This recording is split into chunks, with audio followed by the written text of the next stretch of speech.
Davi falou semana passada que o tempo de falar com as multidões tinha acabado. Mateus capítulo 23.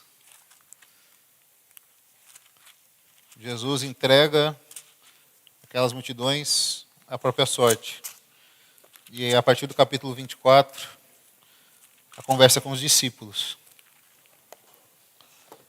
Mateus 24 e 25 são os dois capítulos mais diretos com relação ao reino que nós podemos ter na Bíblia.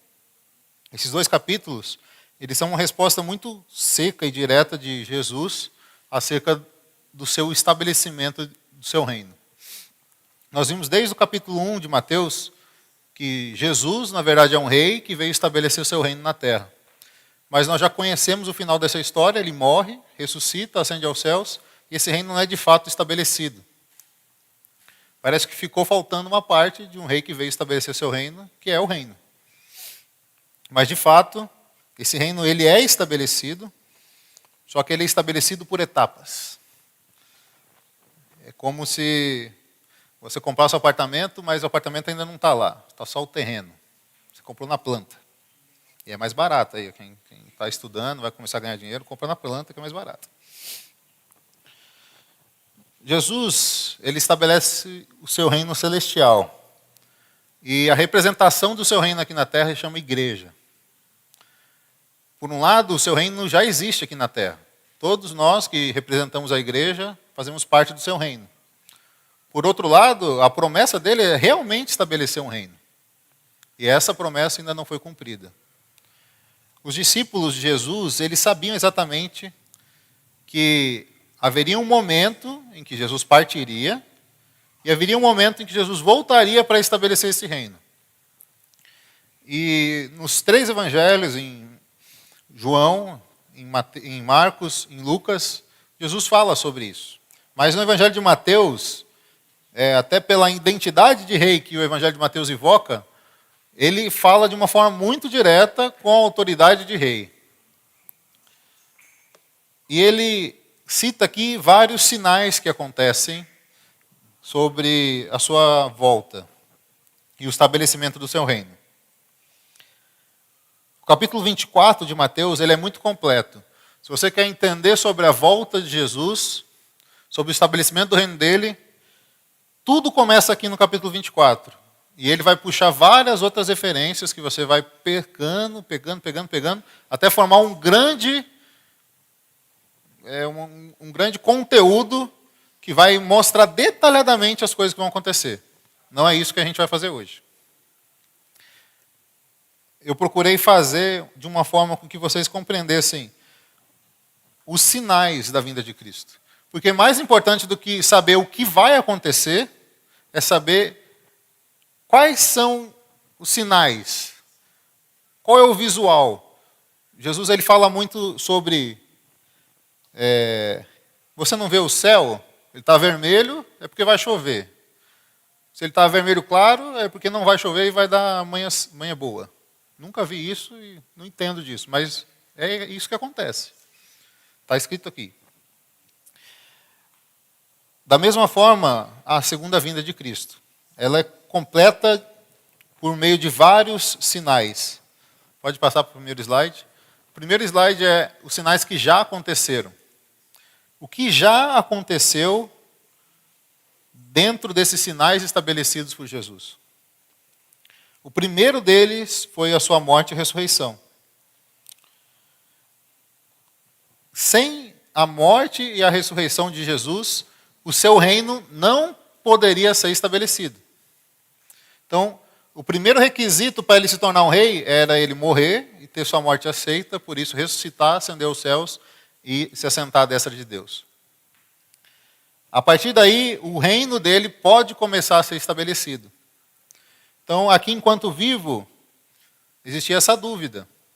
Será que quando ele morrer, ele vai conseguir ressuscitar? De fato, ele ressuscitou. Apocalipse capítulo 5, versículo 5. Eu estou lendo na NVI.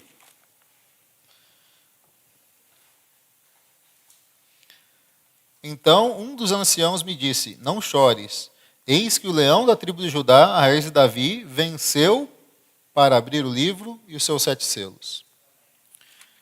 Ele venceu aquilo que foi proposto para ele. Por isso ele se tornou digno de se tornar o rei. Lucas capítulo 9, versículo 22.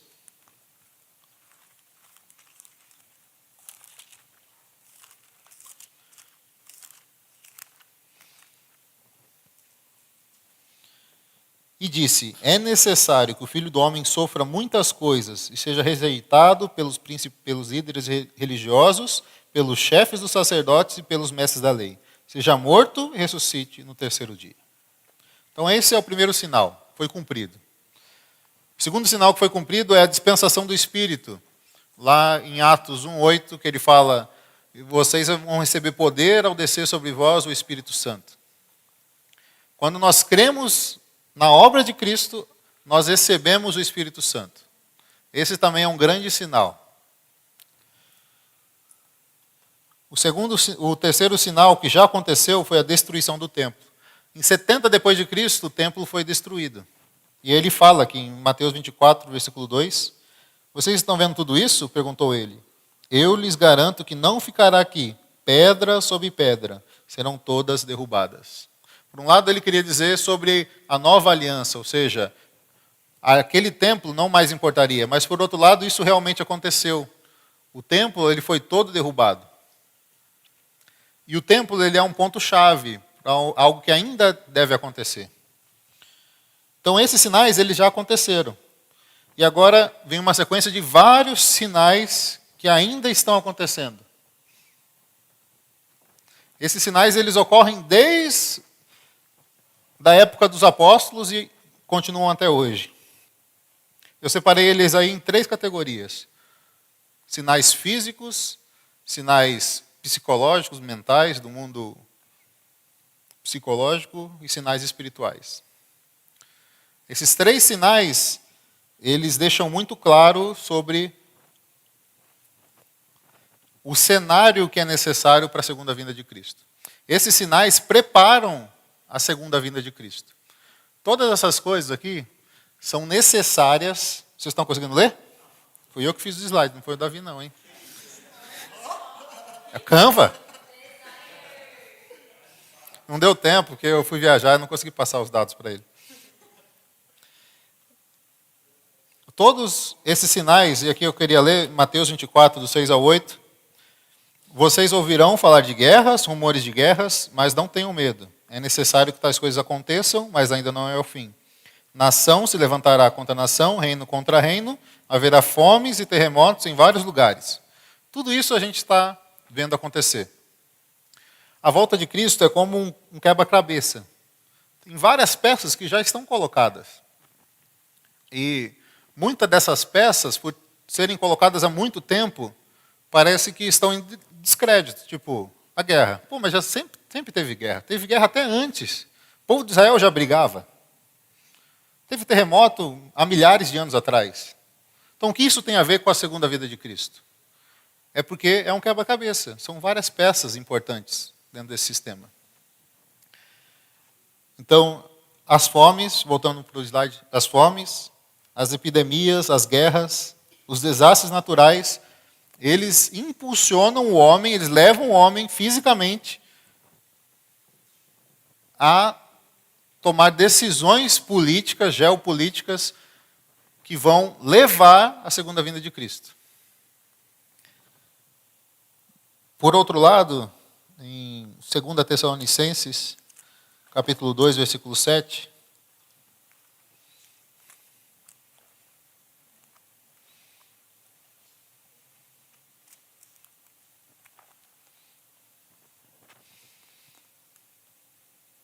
a verdade é que o mistério da iniquidade já está em ação, questão da pena que seja afastado aquele que agora o detém. Do lado psicológico, espiritual, a primeira coisa que interfere e traz a segunda vinda de Cristo é a iniquidade. Isso é algo muito misterioso, mas a maneira que as pessoas, de modo geral, veem o mundo, vem mudando ao longo das eras. E nós estudamos isso na escola, o iluminismo, eu não entendo nada disso, mas a gente vem estudando que várias coisas, Revolução Industrial, a interferência das artes na cultura, o descobrimento de novas terras, tudo isso vai gerando o que nós temos hoje, que é a iniquidade. E aí eu coloco para vocês, por que Jesus não poderia voltar antes? Porque todos esses cenários, eles foram criados para a gente chegar ao ponto que nós estamos hoje. O mundo nunca esteve pior no seu cosmos, no seu modo de pensar, na grande massa das pessoas, como está hoje. Nem na época da barbárie. Porque hoje se tem o discernimento, mas a escolha é pelo mal. Por isso que a prática constante do pecado, ela também é um sinal do fim dos tempos. Voltando para Mateus 24, no versículo 10 e 11, ele diz: naquele tempo, muitos ficarão escandalizados, trairão e odiarão uns aos outros. E numerosos falsos profetas surgirão e enganarão a muitos. Devido ao aumento da maldade, o amor de muitos se esfriará. O esfriamento entre as pessoas, o individualismo. Vocês percebem que qual é o pensamento hoje da humanidade? Você deve pensar em você. Primeiro em você. A sua individualidade, ela deve ser preservada acima de tudo. E talvez 80% da população hoje, ela tem esse pensamento. Tem alguns países ainda que as pessoas elas são subjugadas de acordo com a cultura, países árabes, etc. Mas, de maneira geral, você tem direito à sua individualidade. Isso te dá vários direitos pelo fato de você existir, de você ser um indivíduo. Isso é muito bom. Por outro lado, isso causa uma escolha desenfreada pelo mal. Eu posso hoje escolher o mal. Estou seguindo o caminho do bem, mas eu posso simplesmente, agora eu quero seguir o caminho do mal. Acabou. Ninguém pode me condenar. Mais uma coisa. Capítulo 24, versículo 38 e 39. Pois nos dias anteriores ao dilúvio, o povo vivia comendo e bebendo, casando-se e dando-se em casamento, até o dia em que Noé entrou na arca. E eles nada perceberam, até que veio o dilúvio e os levou a todos. Assim acontecerá na vinda do Filho do Homem. A época de Noé, ela traz muitas características que são repetidas hoje. Não só a dissolução humana, os pecados cometidos, mas também, o que eu quero trazer aqui sobre esse trecho é, as pessoas não perceberam que ia chover. Elas não perceberam. E quando nós falamos de volta do Senhor, fim dos tempos, a gente fica pensando, o negócio tem que estar muito maluco. Vai estar muito doido e eu vou perceber. Talvez não. Dependendo do seu estado, você vai seguir de uma forma tão natural que você não vai notar. E é isso que o inimigo quer fazer com você. Tudo que o inimigo coloca diante de cada um de nós, principalmente jovens, adolescentes, é com esse objetivo, para que você ache tudo normal. As coisas estão caminhando para o fim, e eu não percebo, porque eu acho que isso é algo natural, normal. Eu não estou percebendo que vai chover. E esse é o meu maior medo, é não perceber que as coisas estão acontecendo. Se eu viver a minha vida achando que eu vou conseguir muitas coisas aqui, vou ter muito tempo para mim, para as minhas próprias realizações, e não perceber os tempos, pode ser o meu grande fracasso. Observar as coisas que estão acontecendo, ela é de grande importância, Por isso que é importante nós sabermos quais são as coisas que vão ocorrer. Porque nós sabemos, qual que é o sinal que vai chover? É isso aqui. E você vai ficar percebido. Será que isso está acontecendo? Está acontecendo. Então vai chover. Então eu preciso me preparar. E é isso que nós vamos ver daqui adiante. No versículo 24, capítulo 24, versículo 5, diz: Pois muitos virão em meu nome, dizendo, eu sou o Cristo, e enganarão a muitos. No versículo 23 diz, se então alguém lhes disser, vejam, aqui está o Cristo, ou ali está ele, não acreditem. Jesus ele faz um alerta aqui sobre falsos cristos. E, por um lado, a gente tende, e pelo menos eu, sempre tendo, quando leio esses versículos, pensar em um ser religioso. Só que, se você olhar bem, Cristo é aquele que veio para solucionar o problema do povo de Israel. É o Salvador do povo de Israel. E talvez Cristo, para você, não seja um Salvador religioso, mas seja o Salvador do seu trabalho, do seu bem-estar, da sua felicidade. Tem pessoas hoje, tem muita gente aqui que ganha dinheiro com isso, vendendo curso. Né, Carol? Carol vende curso. Porque são as pessoas que solucionam diversos problemas que você tem. Ela é a pessoa que pode te salvar de algo que você está passando. Essas promessas, elas são muito boas. Por quê? Porque você está passando por uma necessidade, você precisa de ajuda e a pessoa vai lá e te ajuda. O problema é quando isso entra na igreja. E é isso que está acontecendo. Esses métodos estão entrando na igreja. E aí, a salvação não vem mais de Cristo, a salvação vem dos métodos. E esse que é o problema. Por fim, na parte espiritual, no capítulo 24, versículo 14, diz, e este evangelho do reino será pregado em todo o mundo, como testemunha a todas as nações, e então virá o fim. O evangelho vem sendo pregado, desde lá, os Atos dos Apóstolos, até hoje. Esse, com certeza, é um sinal definitivo da vinda de Cristo. Se nós olharmos a história, o descobrimento da falta da Bíblia, por Martinho Lutero, quanto tempo o evangelho ficou escondido? Depois vêm as grandes navegações, e descobrem pessoas novas. Hoje toda a terra é mapeada, mas nem todas as pessoas ouviram o evangelho. Mas aqui ele diz, um dia todas as pessoas, ou pelo menos todas as nações, testemunharão do evangelho.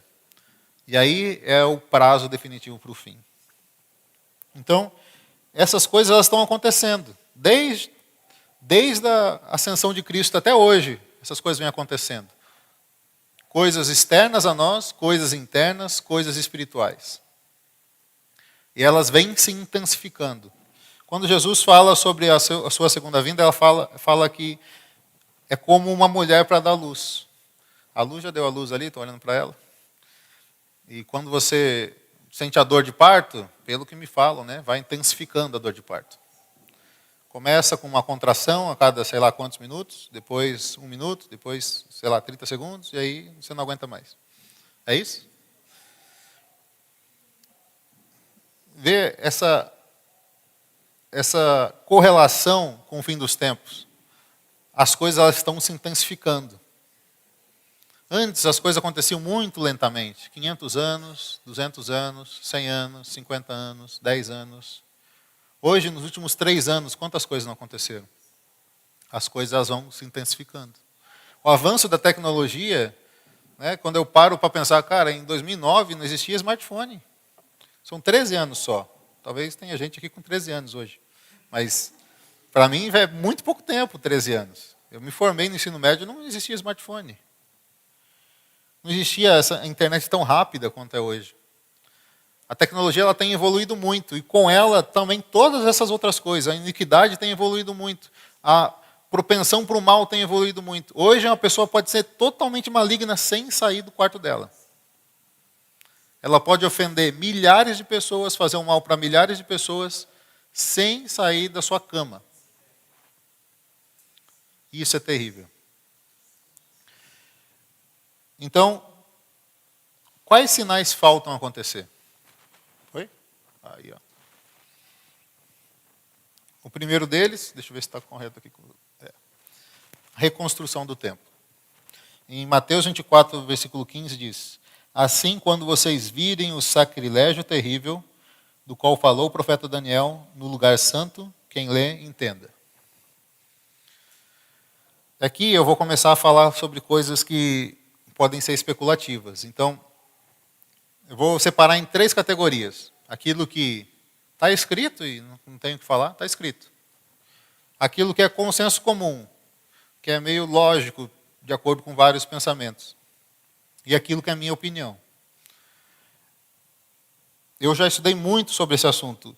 A verdade é que eu fui meio que convertido por meio de uma pregação sobre Apocalipse. Eu descobri, olha, tem um reino, o homem vai vir aí e tu precisa se preparar, bicho. Ele pode vir a qualquer momento. Tu vai se preparar ou não? Eu tinha 10 anos. Essa pregação mudou minha vida. Me deu muito medo, mas pelo medo eu fui salvo. E é consenso que esse versículo trata da reconstrução do templo, da reconstrução do lugar de adoração. E esse é o grande sinal. Quando você fala sobre grandes teólogos que estudam sobre o fim dos tempos, sobre a volta de Jesus, tem vários pontos de interrogação pequenos. Mas o grande ponto de interrogação, qual é a charada para a volta do Senhor? É a reconstrução do templo. O que acontece? Por que eles não vão lá e fazem? Existiam algumas etapas que precisavam acontecer. A primeira delas, o povo de Israel não existia mais. Durante 2000 anos, o povo de Israel simplesmente não existiu. Até que, há 70 anos atrás, eles voltaram a ser uma nação. Isso já é um grande sinal da vinda de Cristo. Depois, eles precisavam ter uma certa organização para ter os materiais do templo. E assim eles fizeram. Eles já têm os materiais do templo. Outra coisa que eles precisam da linhagem de Levi, porque eles precisam dos levitas, aqueles que vão servir no templo. Isso deve ter dado um certo trabalho, mas talvez com uma burladinha ali, outra aqui, deve ter conseguido. Só que tem um grande problema, e essa é a charada. Onde era o templo, hoje tem uma mesquita árabe. Bem no Santo dos Santos. Pá, uma mesquita árabe. Os árabes eles têm 3 lugares santíssimos deles. O segundo lugar mais santo deles é ali. Então, qual é a chance deles reconstruir o templo hoje? Nenhuma. Porque eles estão em Guerra Fria, mas não existe nenhuma possibilidade de uma guerra solucionar esse caso. Os árabes hoje eles são quase 30% da população mundial. É muita gente. Muçulmanos. Então, como resolver essa questão? Essa é a grande charada. Aí entra talvez o homem que possa resolver isso, que é a aparição do anticristo. Aqui ele fala, né? Quando vocês virem o sacrilégio terrível, eles vão colocar algo para ser adorado no Santo dos Santos, que vai substituir a adoração a Deus. Isso vai ser colocado por meio de uma pessoa que chama anticristo. Vai ser alguém estabelecido como Salvador de todas as nações. Essa pessoa são que é o consenso, né, dos grandes teólogos, que vai solucionar esse caso. Como construir um novo templo, tendo paz entre Israel e os muçulmanos, para que haja um lugar de adoração. Então esse é o grande sinal. Quando vocês virem isso na televisão, ou talvez vocês não vão ver isso, significa que o grande sinal está acontecendo.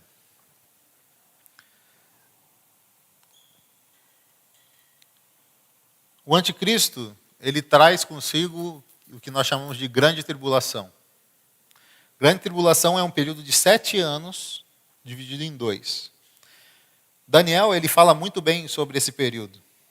Daniel também fala muito bem sobre o anticristo. Então, se vocês quiserem saber mais sobre o período da grande tribulação e o anticristo, vocês têm que ler Daniel. Eu não vou falar sobre isso hoje. Mas a grande tribulação é dividida em 7 anos. E 3 anos e meio vão ser anos muito bons. Tem um versículo que diz: quando vocês ouvirem paz e segurança, eis que sobrevirá repentina destruição. Essa paz e segurança são esses 3 anos e meio. Ele vai conseguir estabelecer um acordo mundial, uma administração mundial, capaz de trazer paz e segurança para todo mundo. E depois desses 3 anos e meio, outros 3 anos e meio secundários, que aí sim é o cerne da grande tribulação, onde ele vai estabelecer o lugar de adoração dele, ao invés de Cristo, no templo. E ali, por 3 anos e meio, a terra sofrerá tanto, como diz aqui nos versículos, capítulo 24, versículo 21. Porque haverá então grande tribulação, como nunca houve, desde o princípio do mundo até agora, nem jamais haverá. Se aqueles dias não fossem abreviados, ninguém sobreviveria. Mas por causa dos eleitos, aqueles dias serão abreviados. Aqui ele fala, o próprio Jesus fala claramente sobre o grande e terrível dias que vão sobreviver sobre a grande tribulação. É algo que vai impactar todo o mundo. Ninguém vai escapar. E depois da grande tribulação vem o grande julgamento, que constitui o capítulo 25 de Mateus. O capítulo 25 de Mateus, ele mostra como o rei vai julgar de forma a aprovar a entrada das pessoas no seu reino ou deixá-las de fora. Aqui Jesus apresenta 3 parábolas: a parábola das 10 virgens, a parábola dos talentos, 2 parábolas e o julgamento das nações. Essa é a minha interpretação sobre essas 3 passagens. A primeira são as 10 virgens, 5 nécias, 5 prudentes. Elas dormem, acordam quando o noivo está para retornar. As 5 nécias não tinham azeite em suas vasilhas, pedem que as prudentes emprestem. As prudentes falam: a gente não pode emprestar, senão a gente não vai ter. E elas falam: saiam para comprar. Elas saem para comprar, quando voltam, o portão do casamento já está fechado. Para mim isso, principalmente pelo fato de dizer que elas adormeceram, diz respeito ao julgamento dos mortos. Aquilo que você fez em vida, você fez. Você não pode distribuir para ninguém depois que você morreu.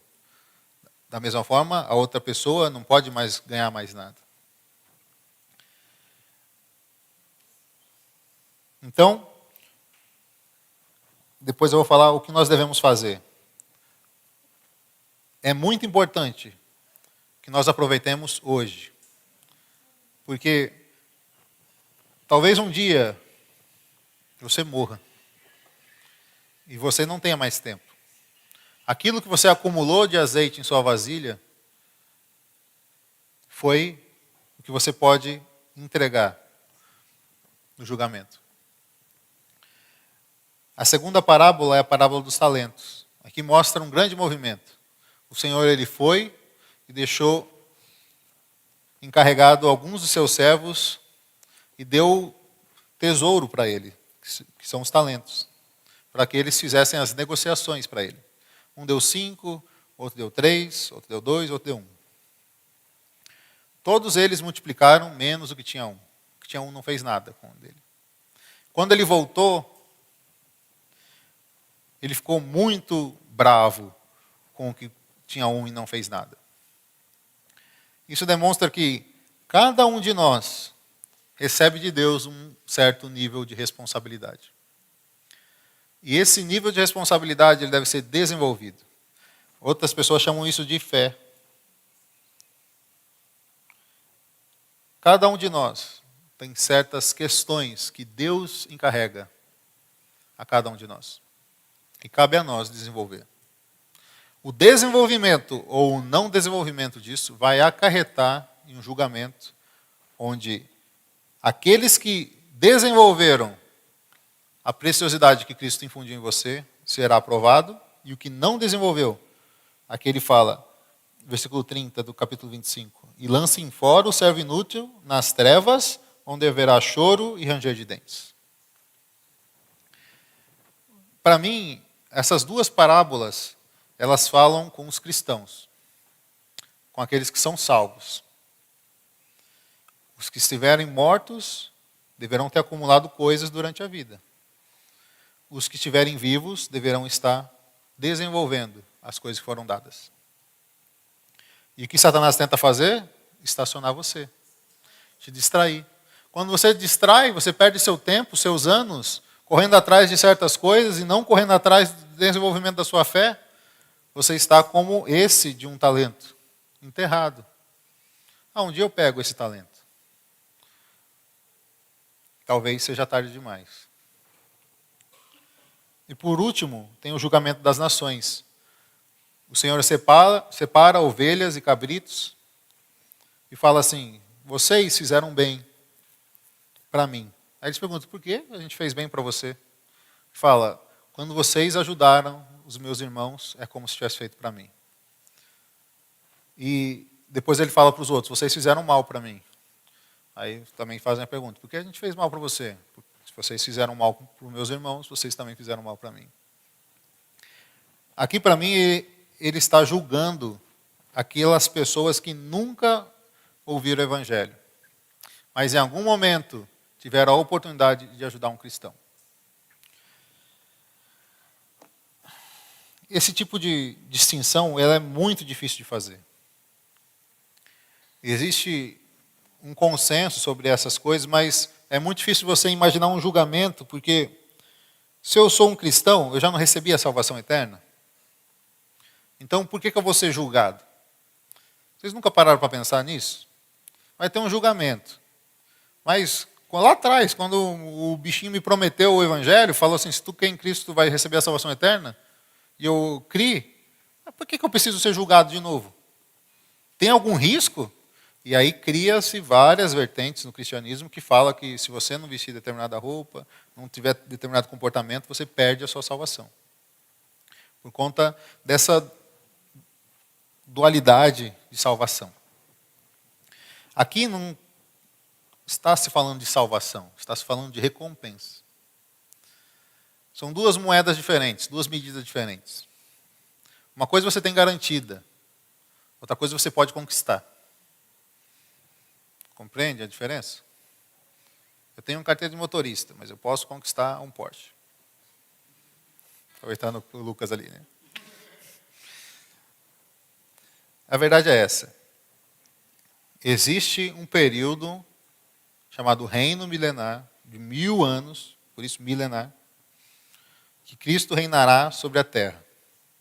E tudo leva a crer, embora eu não possa afirmar, mas é um entendimento mais plural, de que esses 1000 anos é que estão sendo referidos aqui. Se você morrer e não tiver experiência com Cristo suficiente, você vai ser distanciado do período de reino desses 1000 anos. E se você estiver aqui na terra, quando ele voltar, e não estiver fazendo aquilo que ele te comissionou, você também vai ficar fora desse período de 1000 anos. O julgamento das nações, ele abre algo que fortalece essa tese, que no final ele fala assim: e estes irão para o castigo eterno, mas os justos para a vida eterna. Capítulo 25, versículo 46. Enquanto quando ele fala sobre o que dá a entender, né, nas parábolas, sobre os cristãos, ele fala assim: e lance fora onde haverá choro e ranger de dentes. Existe uma distinção entre o fogo do inferno e choro e ranger de dentes. Dá a entender que existe uma repreensão para aqueles temporária e existe uma condenação eterna. Então, por isso que eu, segundo o meu entendimento, classifico assim: cristãos mortos vão reinar, não vão reinar. Pessoas, cristãos vivos, vão reinar, não vão reinar. Nações vão entrar no reino, existe uma diferença também. Ou não vão entrar e vão para o fogo eterno. Isso, para mim, na minha cabeça, soluciona muito bem, eu fico muito bem com essa questão, com esses 3 exemplos de Jesus aqui, porque ele traz uma justiça muito grande para mim. Você pensa, como eu posso receber o mesmo julgamento, que recebi toda a palavra, já li a Bíblia várias vezes, estou na igreja há muito tempo, tenho potencial de crescer na fé cristã, você comparado a um muçulmano lá no meio, que nunca teve oportunidade, não sabe nem quem é Jesus. Ou um índio que está lá no meio da Amazônia. Como que essas pessoas vão ser desprezadas e eu vou com um grande potencial de reinar com Cristo? Ué, que negócio esquisito. Esse Deus não é justo. Esse rei não é justo. E aqui ele soluciona isso. Com as nações, separando as pessoas que nunca conheceram o Evangelho de boas e más, ele soluciona essa questão. E aqui ele engloba um julgamento que pega todas as pessoas. Os mortos, os vivos e aqueles que nunca conheceram o Evangelho.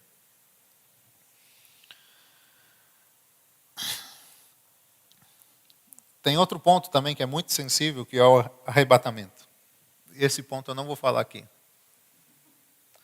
Porque quanto mais, hoje eu tenho estudado, quando eu vou estudar sobre a volta do Senhor, eu estudo sobre o arrebatamento, que para mim o julgamento está resolvido. Mas o arrebatamento, ele traz muitas possibilidades, muitas possibilidades. E existem muitas vertentes. De que a pessoa é arrebatada viva. Vai ter um arrebatamento coletivo de muita gente. Um arrebatamento individual. Não, a pessoa morre, por isso é que ela é arrebatada. Não, vai ter um grupo que vai ser arrebatado antes e o grupão vai ser depois. Mas... Hã? A dúvida fica pronta. Aqui no... O fato é, no versículo 30 do capítulo 24, ele diz, então aparecerá no céu o sinal do Filho do Homem, e todas as nações da terra se lamentarão e verão o Filho do Homem vindo nas nuvens do céu com poder e grande glória. Ele enviará os seus anjos com grande som de trombeta, e estes reunirão os seus eleitos dos 4 ventos. Aí, quem está num vento está bem. De uma a outra extremidade dos céus.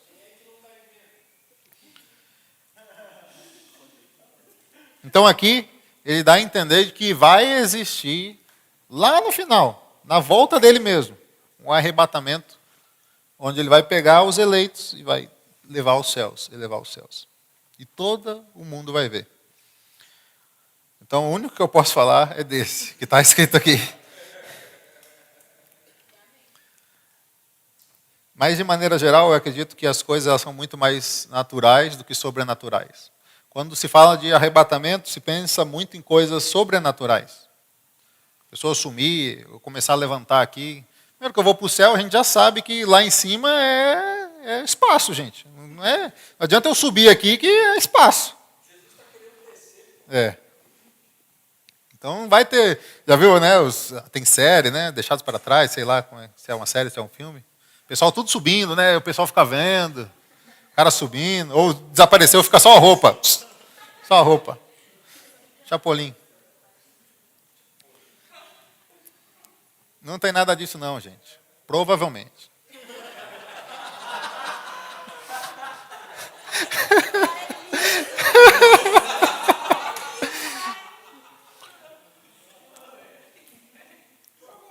Mas o fato é, a grande pergunta é, quando Cristo vem então? E a minha resposta para você é, se você fosse pensar que ele viria daqui 100 anos, é muito tempo ou é pouco tempo? No mais tardar, daqui 120 anos, ele vai virar para todos nós. Estou falando que tem muitos jovenzinhos aí, quem sabe tem uma saúde boa, vive até 130, 140, vai saber, né? Mas é fato, ele está voltando. E entra a minha opinião é que ele está voltando muito em breve, muito. Todos os sinais, eles indicam para isso. E não importa se ele está voltando daqui 5, 10 anos, 15 anos, paro por aí. O que importa é que o meu sentimento, o sentimento de cada um de nós precisa estar, ele está voltando, eu preciso me preparar. Esse deve ser o nosso pensamento. Porque, infelizmente, ele pode voltar para mim hoje, amanhã, semana que vem. Você não sabe, você pode estar ali na rua, vem um cara, bem vestido, fala assim, passa o celular aí. Tu passa, ele fala, que celular lixo, pá, acabou. Já era. Ou não, ou eu tenho uma doença muito grave, descobri agora, um câncer. Não tem como tratar. 3 meses, acabou. Como você vai saber? Pode acabar assim. Estou num carro, vem uma pessoa, acabou. Ali não tem mais. Acabou as suas oportunidades. Então, a gente tem sempre o vislumbre, né? Eu quero ver esse negócio, eu quero estar lá, subir no céu, né? Ver se eu vou subir de roupa ou não. Espero que sim.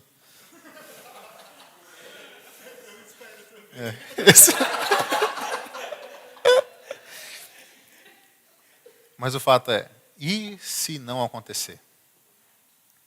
Nós temos que estar preparados. Por isso que tem o último slide aí ainda. O que devo fazer?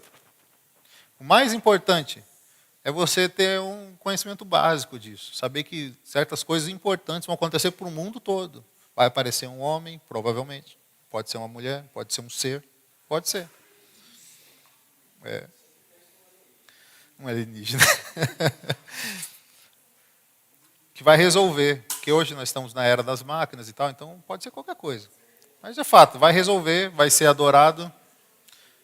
Para ser adorado precisa do tempo, muito provavelmente, é uma informação muito forte que Jesus deixou aqui. Então a reconstrução do templo é importante.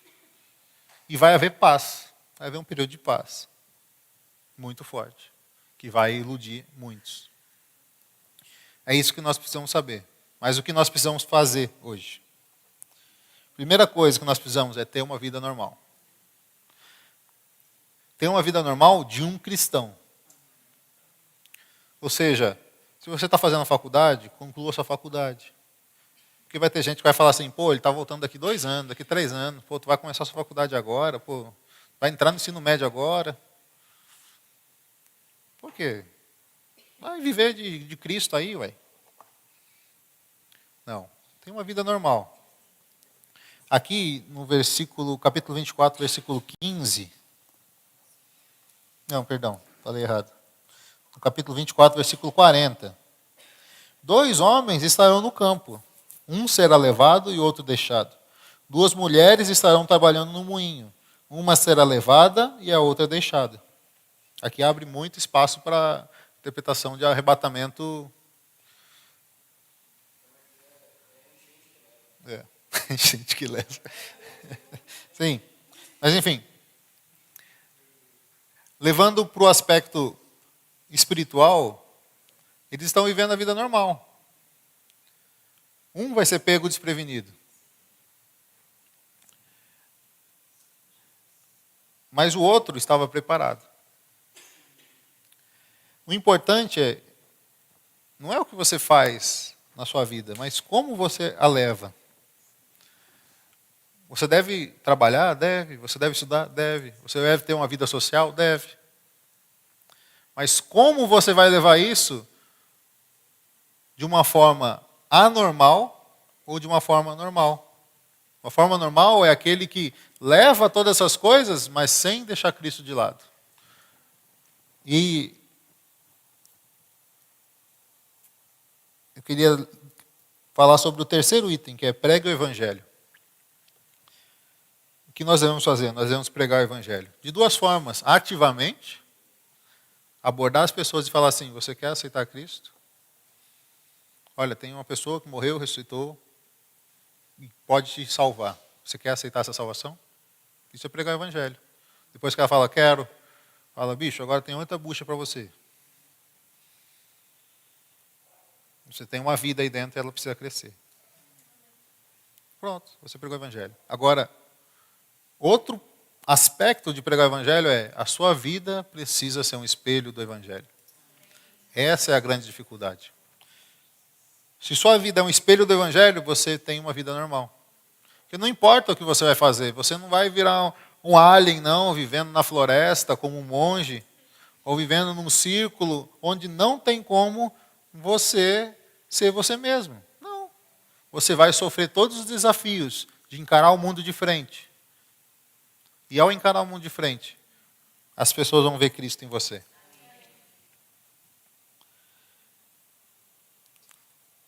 Por outro lado, desenvolva a sua fé. É um ponto muito importante. Enquanto há tempo, desenvolva a sua fé. Aqui em 2 Pedro, capítulo 1, versículo 5, diz assim, por isso mesmo, empenhem-se para acrescentar à sua fé a virtude o conhecimento, ao conhecimento o domínio próprio a perseverança a piedade a fraternidade e a fraternidade o amor.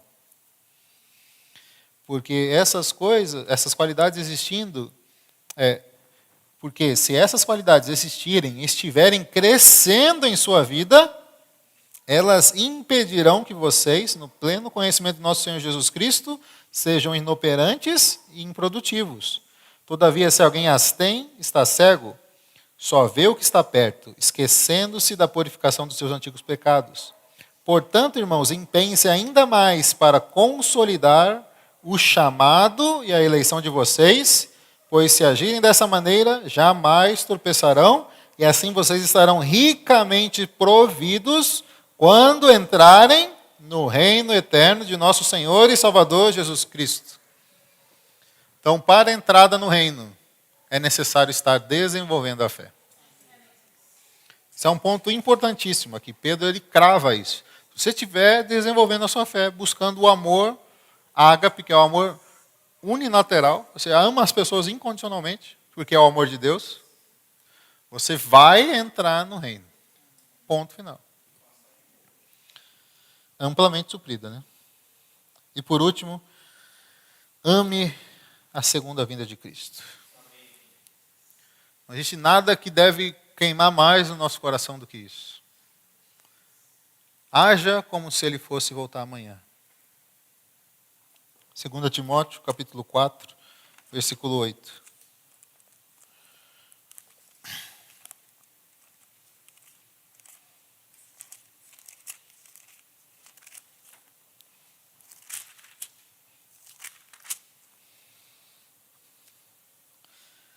Paulo fala, agora me está reservada a coroa da justiça, que o Senhor, justo juiz, me dará naquele dia, e não somente a mim, mas também a todos os que amam a sua vinda.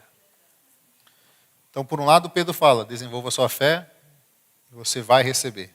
Por outro lado, Paulo fala, se você ama, você vai receber. É isso que eu queria deixar para vocês. Amem mais a vinda de Cristo. Não deixe de desenvolver a sua fé. O inimigo vai trabalhar todos os dias, dia e noite, na sua vida, para impedir que você desenvolva a sua fé. Para que você se esqueça da vinda de Cristo.